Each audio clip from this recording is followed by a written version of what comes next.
O ponto número 6 é você ir despreparado negociar uma proposta de venda. Porque às vezes, quando a gente vai negociar uma proposta de venda, a gente vai, às vezes, assim, pensando muito na proposta, mas nunca pensa que a gente vai ter que negociar. E a gente já tem que ter em mente até onde a gente pode ir na nossa negociação, em todos os sentidos. A gente tem que pensar até onde eu posso alterar o prazo que eu pensei. A gente tem que pensar até onde eu posso ajustar o preço, né? Se o cliente negociar, e até mesmo sabendo que eu nunca vou fechar qualquer pedido do cliente ali na hora da reunião. Mas eu já tenho que ter uma noção, né? Porque o que acontece? O cliente, naturalmente, muito dificilmente o cliente vai sentar numa reunião e vai fechar a proposta do jeito que ela está. Isso raramente. Comenta comigo se você tem um cliente assim, porque eu, na minha experiência, eu nunca tive. Assim, um cliente que pegou uma proposta, como ele leu e topou tudo. Ele sempre quer fazer algum ajuste, isso faz parte, né? Porque ele está contratando. E serviço, principalmente consultoria, é um serviço que ele é adaptado para o cliente. Ele quer que seja assim, né? Pensa como se fosse uma roupa sob medida. A pessoa quer ajustar a cintura, ela quer ajustar o comprimento. Ela está ali para isso. Se ele não quisesse isso, ele ia pegar alguma coisa pronta. Mas quando ele contrata um consultor, ele espera que ele quer ajustar.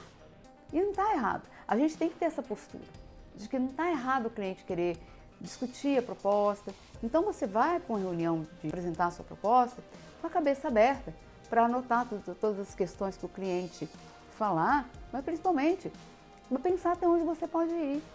Porque às vezes o consultor, a gente fica tão desesperado, porque a gente precisa vender. Que às vezes fecha propostas impossíveis, que ele não tem como executar, que é inviável. Então você tem que ter criatividade também, para tentar chegar no meio termo. E se na reunião o cliente fizer alguma proposta muito fora daquilo que você pensou que seria possível, um desconto que você achou que podia ser possível e tal, não dá uma resposta ali na hora, pede um tempo para pensar e pensa melhor. Porque às vezes é melhor você pensar, ponderar, até por um respeito ao cliente, e se for o caso, nem fechar o trabalho, né? Porque às vezes quando você fecha um trabalho muito ruim para você, às vezes você se compromete com um cliente, com uma coisa que depois você não vai conseguir nem executar mais, e isso pode ser depois até ruim para você. Talvez, às vezes, em algumas condições também, isso é uma outra coisa que dá para falar muito, que no momento nesse vídeo não é o propósito, às vezes você pode melhorar a condição de preço, às vezes você pode mudar a forma de entrega, às vezes você pode ajustar o escopo, tem muitas formas de negociar que você pode acertar para o preço caber no bolso do cliente, sem você se prejudicar. Então você precisa pensar. E quando o negócio sai muito fora, porque você vai negociar com uma esfera, que você pode negociar. Se sair muito fora disso, você tem que pensar e ser criativo, né? Não dizer não de cara também, mas pensar, será que eu posso reduzir o escopo? Será que eu posso ampliar o prazo? Será que eu posso mudar alguma coisa, leve no trabalho que melhora para mim, que eu possa entregar para o cliente uma experiência boa, mas de repente que não fica tão caro para mim?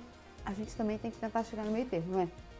O item 7, então, eu vou falar porque eu acho que tem que falar, mas não formalizar uma proposta de serviço. Eu acho assim, eu já vi muitos clientes, já aconteceu comigo, tá? Dizer que não precisa de proposta.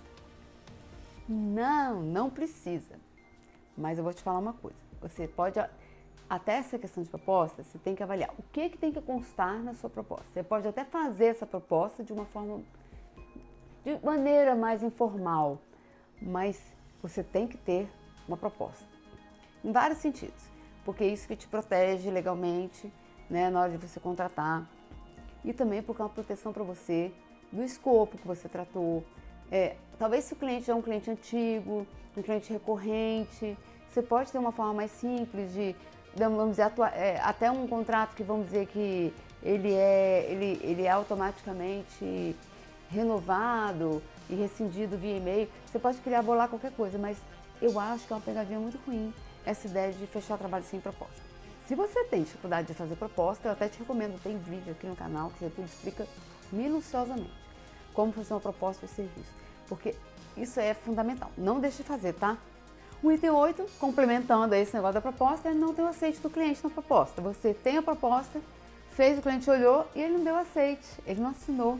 Aí você começa o trabalho, mas não tem evidência nenhuma de que ele aceitou o trabalho, de que ele aceitou aquela proposta daquela forma que você propôs, né? Vamos dizer assim. Então, isso aí é quase que nadar, nadar e morrer na praia, né? Então, por favor, se você faz a proposta, o cliente está tarifado, hoje já existe até como você fazer isso online. Tem como você mandar o documento online e ele assinar, validar online. Isso é muito legal, né? Para as pessoas ocupadas, porque às vezes o cliente é ocupado mesmo, não tem tempo, é difícil mandar o documento para ele, para aqueles que prestam serviço online. Tem como você fazer essas coisas tudo online. Então, bola um jeito de fazer isso para você se resguardar, né? Dependendo de como é a sua forma, o seu modelo de negócio. Mas não deixe de pegar o aceite do cliente.